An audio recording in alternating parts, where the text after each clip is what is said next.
I'm going to hand over to our first speaker, who's Ashok Pandey, who's the principal of Ahlcon College. He's going to talk to us about what kind of attributes does a quality provider of English language education have. Mr. Pandey. Thank you, John, and I think my time starts now. Good evening, ladies and gentlemen. The topic, as you know, that I have to probably dwell upon what are the quality attributes of a quality English language teaching. And I thought the best for me would be, under these circumstances, to develop some contexts of what exactly the topic means. And I have several contexts, but I suppose that John will allow me in his 5 minutes to, at least I could develop 5 contexts, if not more. The first thing that comes to my mind, ladies and gentlemen, is the first context is theory versus practice. Whether the quality teaching and the attributes will fall under the realm of theory or under the realm of practice. And I thought that I'll just quote here the last word, in my opinion, by Kurt Lewin, the famous psychologist, that nothing is as practical as a good theory. Theory without practice is useless, but practice without theory is dangerous. So there is room for both, I suppose. The second context is what is the objective of the English language teaching?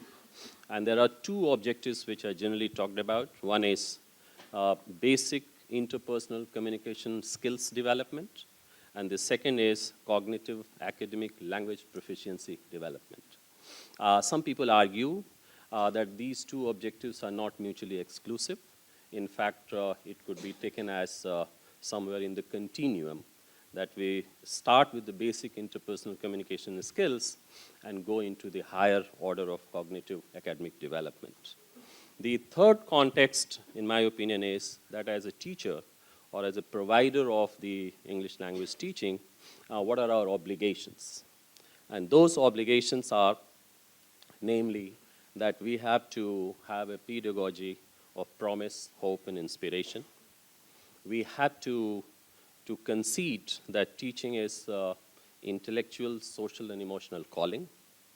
We also have to concede that we have to engage in sustained thinking, reflection, and development. And therefore, we have to also be mindful of the fact is knowing English is knowing English right. So these are some of the obligations, and I thought that I'll put it in the contextual framework. The context 4 is what are the principles under which a provider will operate. And if we assume, and rightly so, that English language teaching will involve focused discussion, it will involve encouraging thinking, ideation, articulation, reasoning, criticism, appreciation, compare and contrast, then probably we will have to engage in a very, very sustained rigor of teaching, very high expectations we have to set. There has to be a high quality of interaction between students and teachers, and focus has to be on the language, and our curriculum has to be of a really high quality. The next context in which I think is very, very important is what are the challenges that we face? No one size fits all, as we all know, and we have moved from the age-old tradition of having one pedagogy, one curriculum, one art of teaching for all, to something offering at the individual level. And the teaching has moved from a group teaching to individualized teaching, and therefore we have to respond to the diverse ways and to address the needs of the students in the context of their diverse learning styles. We have to set our own milestones while we teach, and we have to pay respect to the specific needs and specific circumstances in which the learner finds himself or herself. And one obligation or one context, which I'll come to later if time permits, but the last context I'll put here is the role of technology. I personally believe that technology has to play a very, very important role. However, the caveat is that technology has to respond to developing and exploring the different dimensionalities of learning.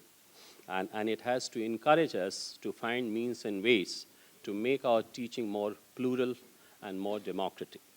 And the caveat that I wanted to put is that language like music, art, craft, and theater peaks or achieves its excellence when human interactions take place. And therefore, technology should only aid this thing. And if technology somehow works against this, then I'm afraid the language development and its excellence will not be achieved. Thank you very much.